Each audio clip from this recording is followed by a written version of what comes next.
Continue with Soft Rock, Magic 95.5. When these lights come on and that volume goes up and this voice goes out. This is Stephen Michael Kerr. It's Stephen Michael Kerr. Stephen Michael Kerr. Stephen Michael Kerr is the magic behind the mic. And after that, his mouth making the meters bounce, his ears sifting through the sounds, his hands holding it all together.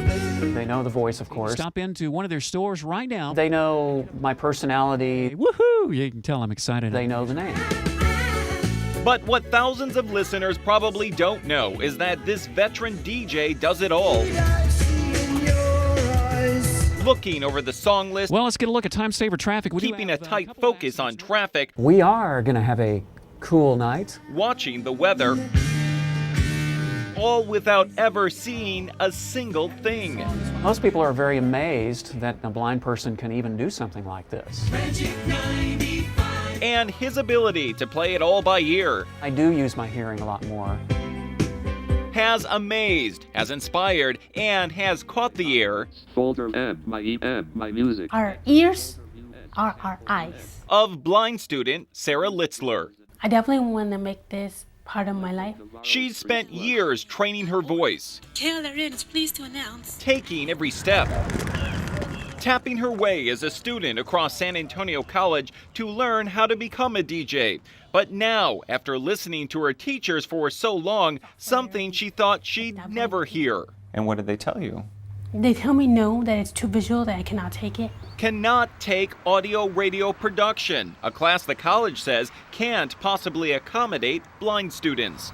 How does anybody expect for me to learn? How does anybody expect for me to gain any experience for a job in the future if I can't even go to school for it? Oh, it's really upsetting, you know. Can get kind of lost for words. The Lighthouse for the Blind says it's rarely at a loss to make almost anything possible with the right equipment and the right accommodations, like these machines to magnify type. This is equal access. That's right, that's right. This is a reasonable accommodation. Reasonable accommodation. Other accommodations, like text-to-audio software, have opened up countless jobs to the blind community, allowing the visually impaired to see and hear new opportunities. There is software out there that is accessible. In Austin, First Warning Weather Center. Similar software helped give Kerr his radio voice. Little wheel right here. Helps him edit audio without ever seeing this elaborate visual display. It's a template, basically. And this simple piece of plexiglass even allows him to feel his way around a touchscreen. It is possible.